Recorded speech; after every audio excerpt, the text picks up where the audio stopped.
Menindaklanjuti perkara penyelidikan hilangnya beras Bulog sebanyak 500 ton di Kabupaten Pinrang. Proses penyidikan dimulai sejak bulan November 2021, kini menemui babak baru. Sotarmi Kasih, Penkum Kejati Sulsel menjelaskan, tahun 2021 bulan Desember penyidik telah menetapkan 1 orang tersangka. Seorang pengusaha berinisial IR yang diduga menghilangkan beras Bulog tanpa melalui prosedur.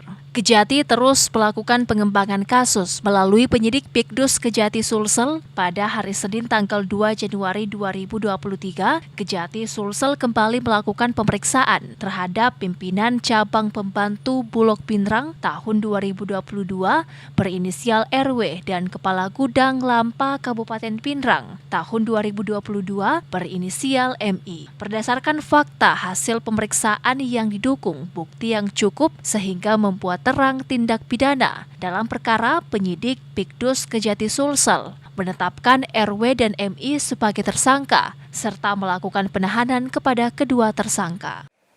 Proses penyidikannya dimulai sejak bulan November tahun 2021. Dari hasil penyidikan sehingga penyidik berkesimpulan bahwa ada beberapa oknum yang dianggap bertanggung jawab terhadap hilangnya beras Bulog sebanyak 500 ton yang ada di Kabupaten Pinrang. Nah, pada tahun 2021 bulan Desember kemarin, penyidik telah menetapkan 1 orang tersangka dan langsung dilakukan tindakan penahanan kepada seorang pengusaha, ya, inisial IR. Nah, itu sebagai orang yang telah diduga menghilangkan beras Bulog itu tanpa prosedur. Nah, kemudian pada awal tahun baru ini sekitar tanggal 2 Januari 2023 setelah dilakukan pemeriksaan dan dilakukan expose oleh penyidik Pikdus Kejati Sulsel, maka penyidik kembali menemukan bahwa ada beberapa oknum Bulog itu sendiri yang diduga terlibat terhadap hilangnya 500 ton beras ini, sehingga penyidik berkesimpulan terhadap kedua orang ini perlu dilakukan tindakan.